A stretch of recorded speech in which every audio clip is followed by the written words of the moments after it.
We are ready, Master. Okay, thank you. Good morning, everyone. It's nice to see you. You're here. Thank you. You improved since the last time I saw you, WMT, huh, Sharon? How's that? How cool. Yeah. It's nice to see all of you again. Thank you all for coming. We're here at DTT. We're supposed to be at Gold Forest, but today I'm told to come here because we also are starting our Fochi this afternoon after lunch, about 1 p.m. or so. We are kind of excited because this is one of the things that I personally enjoy doing, at least used to enjoy doing, is to meditate and to cultivate. It's nothing like it. And it's also a point of pride for me to be able to have this kind of environment where we're starting a Fochi. And I'm proud of the fact that this is like a mini Pure Land where there are a lot of people who are co-cultivating, they're cohabiting with Pure. So we're here for a week during the Fochi where I hope that many of you will be able to stay here and just concentrate in cultivating. So it's like, to me, like a mini Pure Land where everything is taken care of for you. We don't have to worry about a thing. And in particular, there are a lot of beings who are here cultivating with us as well. So very much like in the Pure Land, where you'll be co-cultivating with a lot of bodhisattvas. Okay, and so from all levels, from low level to high levels, that includes bodhisattvas as well. So this is one of the major differences in what we do, is that one day people will begin to realize that this is a very special place where actually you run to a cross-section of great cultivators who are working hard here. So I hope that you take advantage of it and work hard, okay? This is the last chant class for us, the regular chant class here on Saturday mornings. Will be suspended because we start the Fochi for a week, and after that we have a 3 week of Chan Chi. So if you have a chance, you can come and join us at any time, okay? Whether it's a day or two, a week or two, 3, and so forth, okay? Hello. They're real small and yet so much character already. You know, you wonder what she's going to become like when she gets older. All right. Anyone has any questions? Okay. This is the morning. This is the chant class designed for Westerners or for residents here. Friday nights is for Asia, so we focus more on the Asian culture. This is for, to put it bluntly, a little bit lighter weight because the Westerners have a lot of catching up to do with the Asians. Okay, but even the Westerners here, I mean, she's been improving as well. Okay, I'm so glad to see that. It's my fun. My fun is to see you improve, all of you. And the teas actually are very special times where when you spend a few days, a week, you see a difference in your practice. All right, and it's very rare, let me tell you, just a tip for you. In the U.S., where I doubt there's any place where you'll be able to practice with people who are a lot better than you. Okay? You will not find such a place in the US. All right, we've been discussing Saturday morning's chant class is a song enlightenment to help share the Chinese chant wisdom with the Westerners or people new to chant. Is because this is written by, it's very high revered work written by great master YongHua, who is supposedly the seventh patriarch. He was enlightened and by practicing on his own, and then he went to see the sixth patriarch, the sixth certification, and received certification. And he went back right away, and more or less tacitly, with the sixth patriarch approval, that he's qualified to teach. Okay, and this used to be the case, where back then you really aren't supposed to teach unless you're certified that you qualified to teach. And so at the time, the sixth patriarch says, I certify you to be enlightened and you should stick around and learn a little bit. Don't go back so fast. So the YongHua, great master YongHua, stuck around one night and then and he went back. And to me, it's a mistake because from what I read about his work here, Song Enlightenment, and what I know, he's only seventh ground Bodhisattva. Sixth patriarch is way beyond that. And for him, this is so atypical of Chinese chant masters. The Chinese chant that's superior to us, to any other practices, to me personally, is because of their tradition. The tradition is more so than anywhere else in the world. Is a tradition of practicing under a good knowing advisor. You always, they are encouraged to seek a good knowing advisor and practice under them. So this is what makes the Chinese chant so powerful. They have so many advanced chant masters, and because as soon as they found a great teacher, they stuck around. And let me give you a tip. They stick around, this is what is not explained in Chinese chant. They stick around until their teacher tells them to move on. That's the Weiyang tradition, by the way. To me, the Weiyang, from what I know, is the most advanced chant house in the Chinese chant tradition. It cannot be replicated. And to the point where later they lost the qualified students, so they had to be folded under the Linji school, which is lower than Weiyang. Linji masters are quite lower than Weiyang. To give you a sense comparison, to me, Linji is about 3/4 of attainment that they can achieve. Weiyang is way above it. If you look at Master Weishan, Master Yangshan, they're so advanced. Whereas Master Linji and his teachings and his students, they're quite a bit lower. And that's why later, when the Weiyang lineage had troubles finding competent disciples, so they folded under Linji, because their disciples cannot understand the Weiyang secrets anymore, trade secrets anymore, so they had to be folded under Linji. Okay, that's what happened.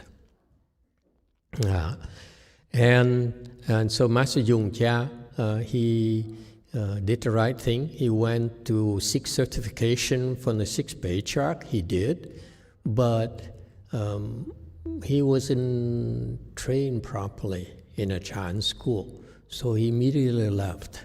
And this is the the unspoken rule in Chinese Chan to me, that when you look at the history of Chinese Chan, look at the Chan masters, the eminent Chan masters, the ones are left prematurely, the level is not that high. Whereas in contrast, you look at Master Wei Shan, his story, Master Wei Shan, Master Yang Shan, they didn't leave until the masters told them to.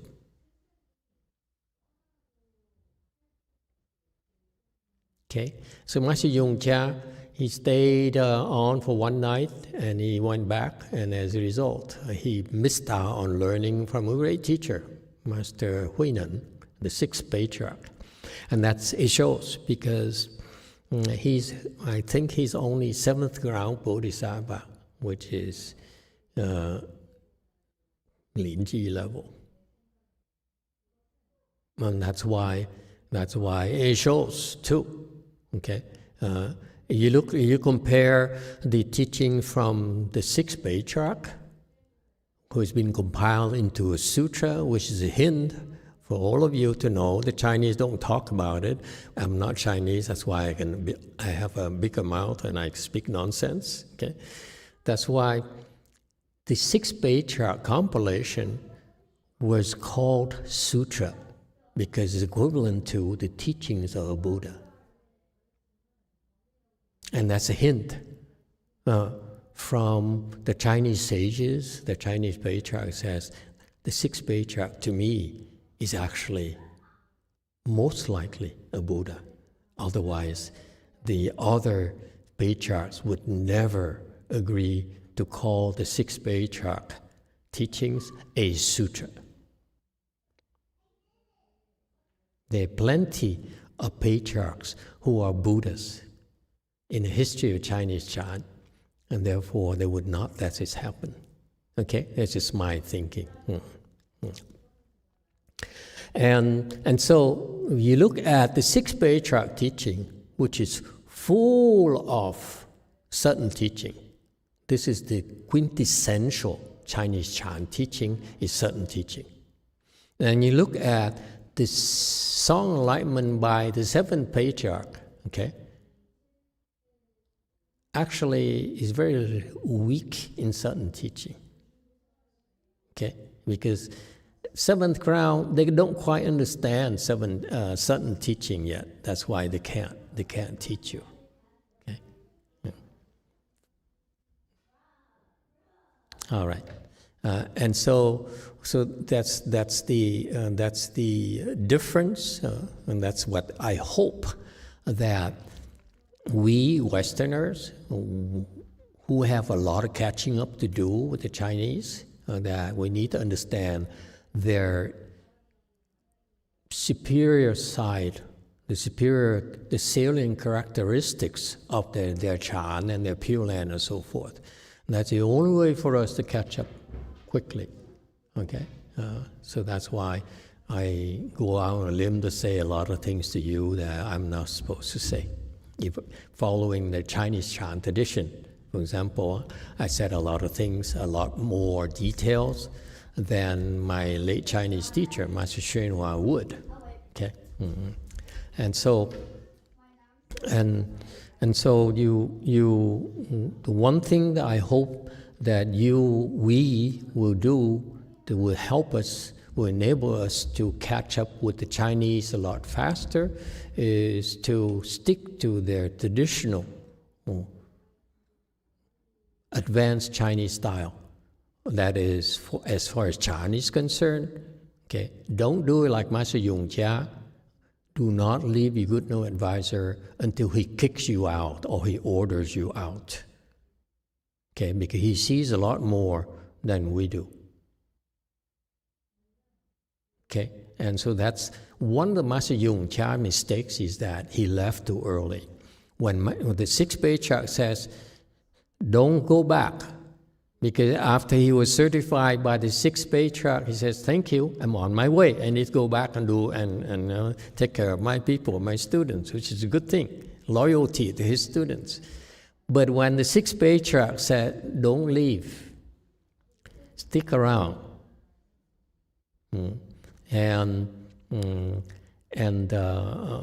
so the Master YongHua, out of courtesy, stuck around one night, stayed overnight, and left the following day. That's wrong. Don't do that. Okay? If you want to found a good no advisor, okay, then don't leave until he tells you to. That's why Master YongHua missed out on the chance to learn the certain teaching from the sixth patriarch. Any questions or comments? And so, anyway, feel free to ask if you're curious about anything. The last time we talked about, we discussed this song Enlightenment, and we were talking about slide number 96, where Master YongHua, when he composed the song Enlightenment, describing the state Enlightenment to his Chinese students, Chinese audience, which is wonderful back then for the average Chinese Chan students. So that applies to us. This is why we're studying this, because it's pretty advanced. Okay, just for the average Chan students. So he says on slide 96, it says, all activities are impermanent, everything is empty. And I base the translation from the Chinese version from Master YongHua's disciples. He says, all activities, Xing, Chu Xing here, is usually understood in the Chinese Chan, in Buddhism, as activities or as practices. Okay? And this week, as I was preparing for the other lectures, yes, Sharon, it looks like I'm not doing anything, but actually I'm working. Okay, so as I was preparing for my other lectures, and I realized that Xing here is not activities. Xing here refers to the 5 elements, which is more meaningful in this context. Okay, when he says all the elements are impermanent. Okay, the 5 elements are, this is Chinese wisdom. 5 elements are the wood element, the fire element, the earth element, the metal element, and the water element. It refers to the fact that everything in this world is made up of a combination of these 5 elements. This is Chinese wisdom. Okay, for example, the wood element. So you look at everything in this world here, it's made up of a combination of these 5 elements. Okay, the wood element. Okay, and the Chinese and the Asians are much well aware of this. And this is part of the superior culture. Okay, and that we should learn and take advantage of. The wood element, you see it everywhere. See wood in this Buddha hall. The floor, this is actually real wood, and all the wood up there, okay, on the ceiling, okay. The wood here, element here, feeds into the next element, which is fire. And from fire, you will give rise to earth element. Because you burn fire, fire burn things, and you create ashes and earth element. Okay? From the earth element, it gives rise to the metal element. You find gold, you find carbons and so forth. You can turn into metal, okay, and so forth, okay. And from the metal element, it gives rise to the water element, okay. You see condensation on the metal. It gives rise to the water element.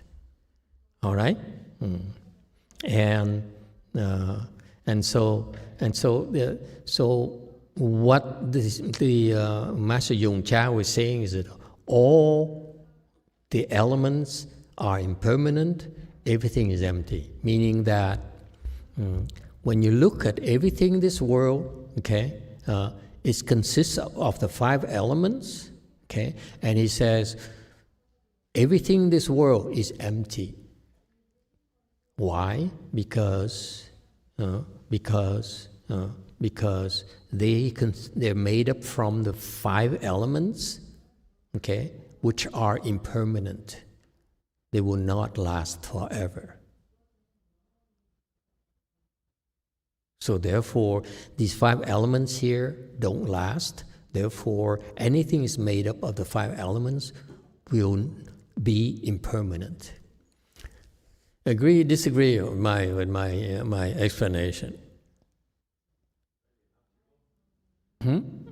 So this is the 诸行 here is actually elements, not activities.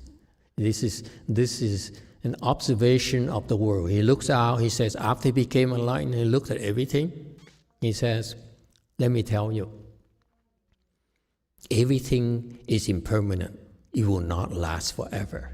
Nothing lasts forever because everything is empty because it's made up of the 5 elements that do not last forever. You don't know, you don't understand about the fact that everything is empty, but you agree that everything is made up of the 5 elements which do not last. Therefore, everything is empty. It will disappear. It will go away. It will not last forever. Okay? So this is very beautiful logic that the Chinese can understand easily. So that's why it is a very clever way for him to explain the concept of emptiness. He says, when I look at the world, okay, I look at the buildings, I look at money, I look at life, I look at fame, everything is empty. Okay?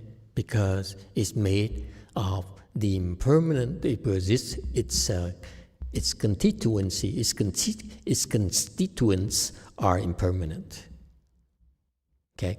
And this is such a elegant way of relating to average person the concept of emptiness. Okay, so what he's teaching here, I didn't stress it a lot of time, is everything is empty, meaning that whatever you attach to, whatever is that important to you, your husband, your houses, your son, okay, they're all empty. What does it mean, empty? Empty means that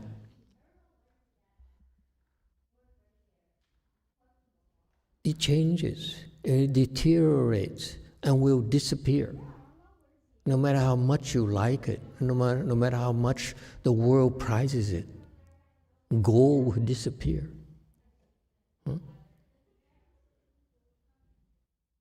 And therefore, don't be attached to it.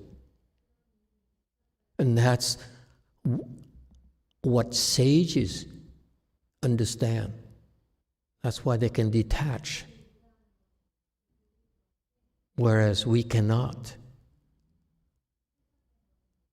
So what's the difference between us and the sages? How do we get there? We have one end, he's saying that The sages are not attached to anything because they realize, he says, I'm a sage. I'm certified by my teacher, Master, the sixth patriarch. I'm a sage, and therefore I'm telling you, to me, sages like me, everything is empty. Okay? Meaning I'm attached to nothing. Whereas we are, he's telling us that because he knows that we have so many attachments. Because we don't see that everything is empty. So how do we get from here to there? From us to them. And this is the difference between Master YongHua and Master YongHua, for example. Master YongHua says, everything is empty, okay? You are here, everything is empty. Let me tell you how to get from here to there. Very rare to find a Chinese Chan master who can do that. Pay attention to all the instructions from the meditation teachers. I read so many of them. I looked into so many of them. Vietnamese, Chinese, French, whatever, okay? And lots of Chinese patriarchs too. They don't give you the actual instructions on how to go from attachment, heavy attachment like us, to our children, to our family, to our loved ones, to our fame, to our money, to our houses and cars and so forth, to Master YongHua state, it says, if you have wisdom, you see that everything is empty, therefore it's not worth attaching to. So how do you get there? I know many of you have been practicing meditation and cultivating for a long time, so how do you get there?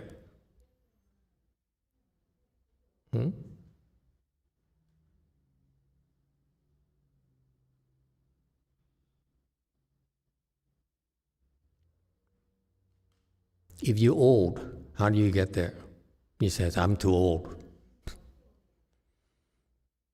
If you're young, how do you get there? I'm still young.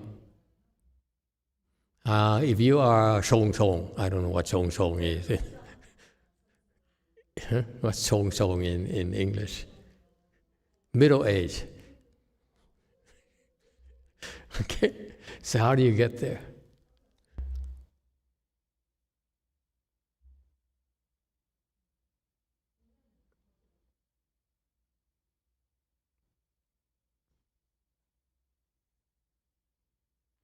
No one knows? I'm seeing some disciples of Master YongHua here. Yes, 7. Are you a disciple of Master YongHua? Okay, 7. 7, please. Yeah. I can't hear you. Kana, turn on the power.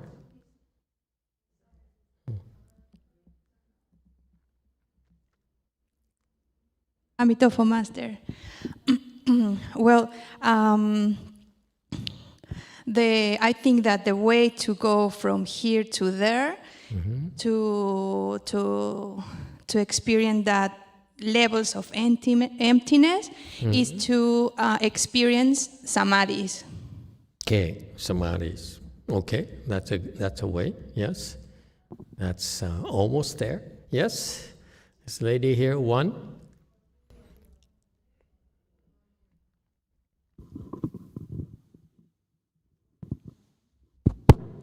Dạ, Nam Mô Di Đà Phật, kính bạch thầy. Dạ, con nghĩ là mình dùng trí tuệ để soi thấy, giống như trong Bát Nhã nói thầy. Dạ, tâm kinh. Dạ. Okay. Dạ. Cái đó là cái giống như nếu mà đi đến một cái chỗ trí tuệ giống như là gọi là vô sư trí, có phải không thầy? Dạ, bạch thầy.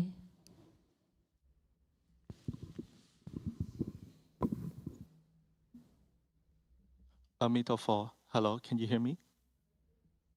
Hello? Yeah, we can hear you. Yes. Emitofuo, Master, I think that we can use the wisdom to shine the light upon it. Just like the Heart Sutra said, it's like we going to the place where the sutra referred to as wisdom with no teacher. Is that correct, Master? No, it's not that. It's not 无是 智. It's not that. It is it's something else. The 无是智 is not. It's not the way that it reads on the scriptures. Okay, it's not the way you think.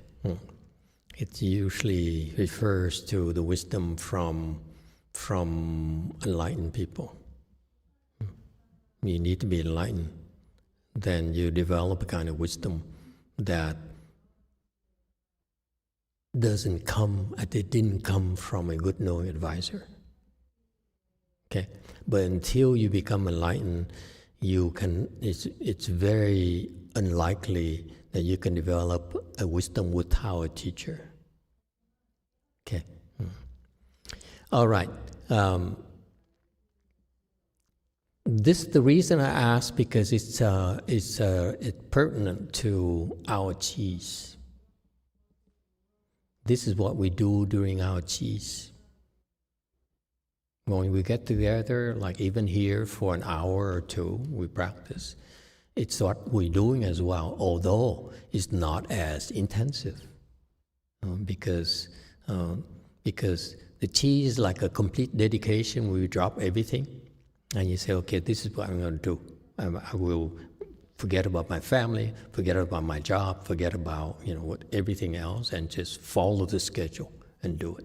Okay, and when you do that, your body tells you, I can't. I'm too tired. Okay, I'm too old. Okay, I'm too Chinese. Things like that, and so you find reasons for you not to do it that makes so much sense to you. Okay, and that's what we are. We have so many obstructions. We have so many reasons for not doing it that all make sense to us.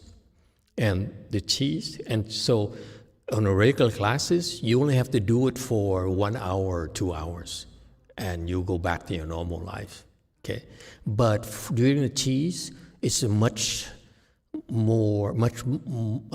longer sustained, where you have to do it for hours or days or weeks. Okay, and so, but the process is the same. It's more easily seen during a qi because of the environment, because of the commitment. The mindset is different. Mindset is now you in regular class, you come here, okay, I come to the class for an hour, maybe listen another hour, have lunch and go home, go shopping or whatever, go back to my normal life. And so the time slot is limited. So it's much harder for you to do it. Okay? But so that's why it takes a lot longer over, and you do it week after week, one weekend, next weekend, so forth. Okay, and the way we train you is we advise you to also do it daily as well, so that you don't lose momentum. Daily, an hour a day, or whatever schedule you're on, is maintenance. Very much like you eat every day, you take a shower, change clothes every day. Okay, that's Chinese wisdom, because that's maintenance. So that you don't lose momentum. And then on the weekend, you come and you practice intensively for an hour or two. This is when you have a very strong chance of improving. Whereas during the qi, you have the entire day, so it's a lot more intensive. All right, much harder. And during the qi, what's different is that the environment, the process, is great assembly process, meaning that you are put like into a cage with the other rats, and you don't like it. you hate it. Okay, this is so anti-American. America, we worship the individuals. We love individuality. We worship it. Okay, and whereas we put you together in a cage in a small room here, and it's very annoying for us Americans. The Chinese, the Koreans, the Asians, they used to go to a temple. They put together in a big room where people snore, and this is they call it cultivation. There's a reason for that. It's very, very clever. Okay, but for America, we really we find it disgusting. Okay, so this is why we compromise a little bit. It's good that now you still have some space left. You can move around a little. You don't like that person, move a little bit further back. It's perfectly okay with us. Okay, but the process is the same. That is, to go from where we are so many afflictions to the state of the sages, where everything is empty, is because we have so many attachments. And you go from here to there, and what was not taught to me directly, and it's not what the Chinese would teach their own. Okay, it's something that the way the Chinese training is that you follow instructions, and you follow it long enough, you get there. Eventually, you understand why. But we have a problem. There are thousands of years ahead of us. Okay? If we do it like them, we're still thousands of years behind them. And therefore, my attitude is that I need to give you shortcuts in order for you to get there quicker. Because I'm tired of having a Chinese look at me and say, "You're not Chinese. You're inferior." I said, "No, I'm not Chinese, but you're inferior." All right? How dare you? This is our country. I'm joking. Okay, so the way we do it faster than the Chinese, and we reveal for the Chinese because they also are too slow nowadays because they've lost this already, okay, is that you come to this kind of event, this kind of environment, okay, whether it's for 1 hour or 2 hours or 1 day or 10 days and so forth, okay. The objective is to get afflicted, because you can't help yourself. Not everything is empty to you.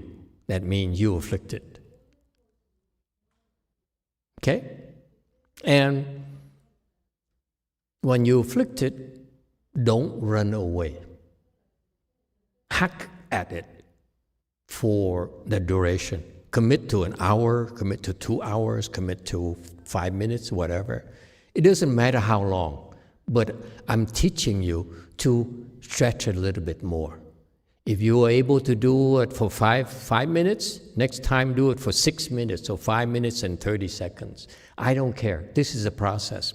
It's not about the brute force number where it has been 2 days, 7 days, and so forth. No. That's a general explanation. Like in the Amitabha Sutra, it says they get together, recite for 1 day, 2 days, 3, 45 days, 6, 7 days, and so forth. It's not that. It's about the shortcut is for you to do more than the last time. So the point being that you endure more friction than the last time. That's how you get there quicker. When I started doing this, because the instruction, you just follow the schedule and so forth, I asked myself that question. I asked, so I'm here for 1 day. I'm here for 1 month. I'm practicing on my own for 1 month. Which afflictions am I supposed to endure? It's not clear from a Chinese instructions.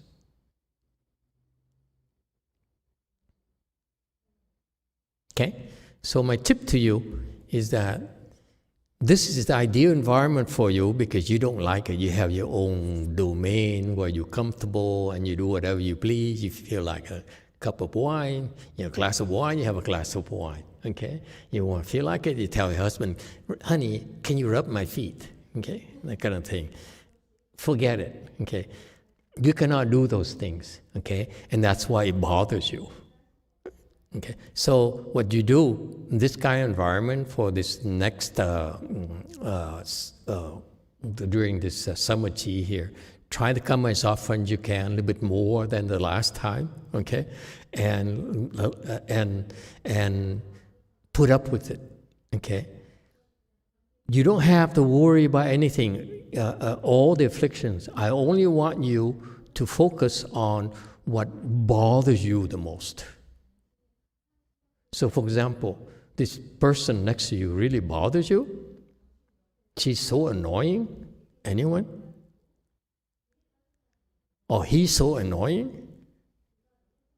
Okay? That's when you hang out with that person until she no longer bothers you.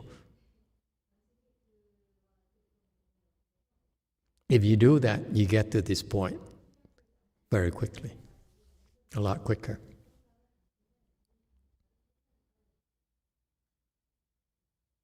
You're not impressed. Never mind. Okay, good luck to you.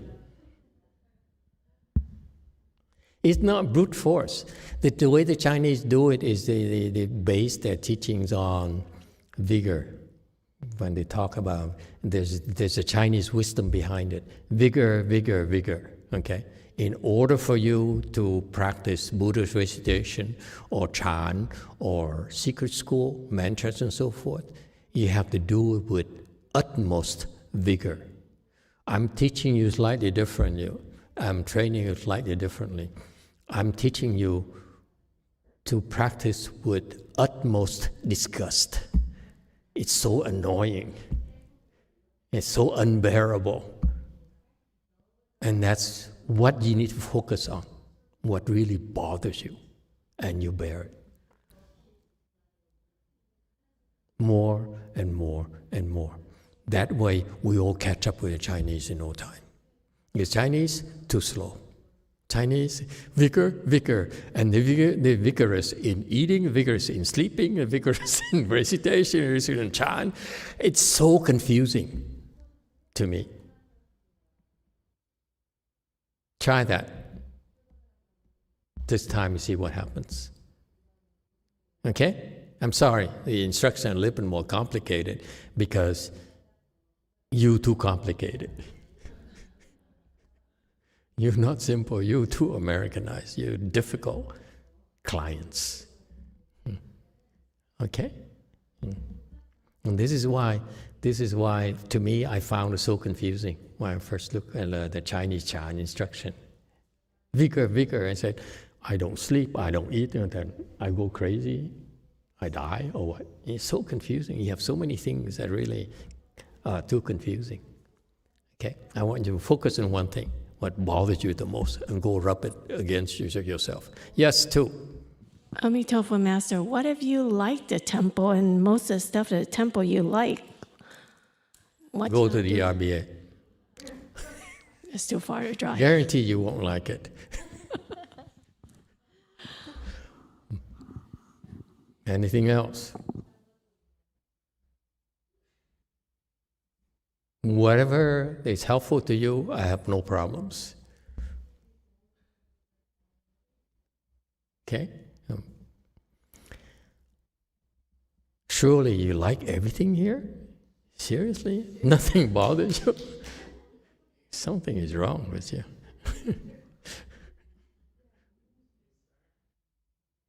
Way Mountain.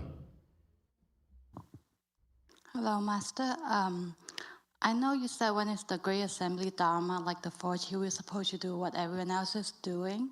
What if you are doing a long sit? So do you just break out your long sit and follow the schedule? Yeah, you follow the schedule. When you follow schedule, you practice vigorously. You find out there's some people who bother you. So I would have to break out of the long sit. Without what? If I'm doing a long sit. Yeah. What about it? So I would stop the long sit and follow the schedule. Yeah, and the long sit is more intensive than the following the schedule. That's better. If you can. You have to push yourself. Push yourself more and more and more. Thank you, Master.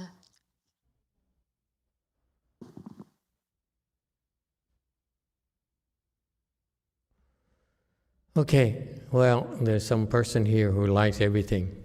Never met any such person before in my life, so something wrong with her.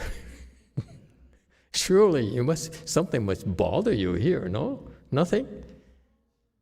Seriously? She's like that? How could you have improved so much?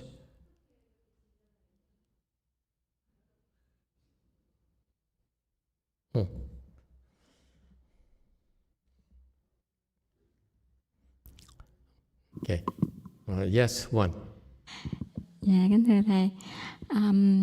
Con thì không biết như thế nào, tại cũng lần đầu tiên con đến đây. Nhưng mà những ngày trước khi đến đây, con rất là nôn nóng để đi. Nhưng cũng có đôi lúc cũng thấy đi xa quá, không biết có mệt không, rồi thôi mình ở quê Sơn Tự mình tu cũng được. Coi như là cái ý chí nó cũng cái thụt lùi rồi nó lên xuống vậy. Nhưng mà tới rồi phải planning những cái công chuyện ở nhà, nhiều khi mệt mỏi đó, cái mình nói thôi để mình đi quê Sơn Tự thì mình tu cho nó gần. Xong như cuối cùng thì con cũng đạt được ý nguyện của con. Nhưng cái ngày đi á, thì tụi con dự định là sẽ 10 giờ sáng là đi tới đây. Nhưng mà rốt cuộc thì gái con, mấy đứa nhỏ nó sắp xếp thì nó hơi có cái công việc thời gian trễ. Thì đến 2 giờ mấy tụi con mới start ra khỏi nhà. Thì trong cái thời gian đó, ông chồng con cứ nói thôi nếu trễ quá thôi đừng đi em ở nhà đi cho nó khỏe. Ông cứ nói như vậy hoài. Nhưng mà con nói không, tôi đã nhất định đi, thầy nói rồi đi là phải đi chứ không có dừng lại. Cho nên xin lỗi, sorry. Và tụi con cũng đã được đến đây hồi 11 giờ mấy khuya tối hôm nay để gặp được thầy. Mà đến khi mà con lên chánh điện thì cái sự, con không biết sao mà con vô tới đây thì cảm nhận một cái sự, nói chung là rất là hoan hỷ, rất là, con không hiểu, con không biết nói như thế nào, nó rất là hoan hỷ. Và con đã cúi đầu sụp lại Tam Thánh và con đã nói con đã về được đến đây rồi. Dạ. Nam mô Di Đà Phật.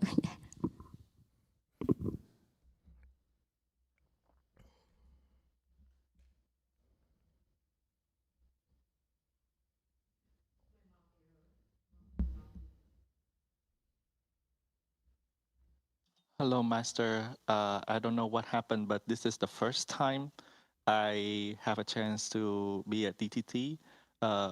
A couple days ago, I'm very frustrated. I would like to go. I don't know, but however, I don't know if during the way I will feel tired or not. So my resolve was a little bit backwards. So then I also have many things to do. And so I just keep telling myself, well, if it is too much, just stay back and go to Mountain Temple. But I remember Master says, gotta go to DTT to try it out. So on the day, we were thinking of arriving at DTT around 10 a.m., but somehow the schedule changed, and my kids leave around 2 o'clock. But then my husband told me that if it is too late, then just stay back, don't go, and go to Mountain Temple is better. So then I told him that Master told me to go, I'm just gonna go. So then I arrived at 11 p.m. and I don't know what happened, but when I walked into the Buddha hall, I felt a great joy and I bow to the statue of the three sages, and I tell them that Emitofuo, I arrived. I was finally arrived. You're very glad. I'm glad to know we all can make it. The concept is to draw near a good no advisor, so you can make it to a place like a DTT here. It will be very beneficial for you, a lot more than you think. Okay, I don't know much, but I still have these images of Master YongHua. I didn't have a chance to see him that much, but the first time I went to see him to ask to lead the home life, and my mother who told him that he's my son, and Master YongHua was very, very sick. He was dying. He's skin and bones, and he could barely walk. But he walked down, sat on the sofa, sat down, and then he looked at us. We were right there, about that far away, and on the floor. And my mother proudly told me, he said, no, he's my son. He can sit for 10 hours. He's bragging about me. And I still remember this image of him having this beautiful smile. He looked so happy. He said, really? He's so happy for me. It's like such an achievement, And to me, it was an achievement because I really had no real instructions at all. Okay? Secondary instructions, second-hand instructions. His students' instruction, his monks who try to teach me meditation, they are confused. They don't know how to teach. They still don't know how to teach. He didn't know, they still don't know how to teach. And so for me to get to 10 hours on my own took me about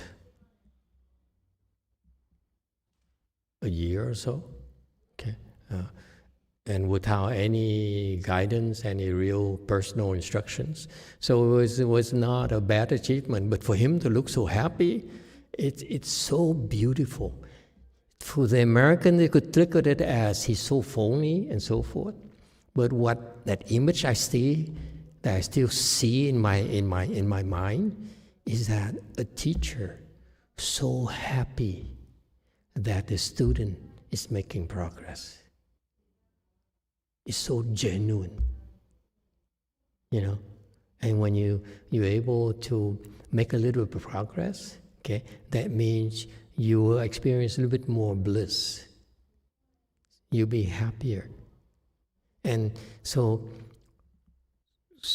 that's what I saw, the image of him being so happy when his students are making progress.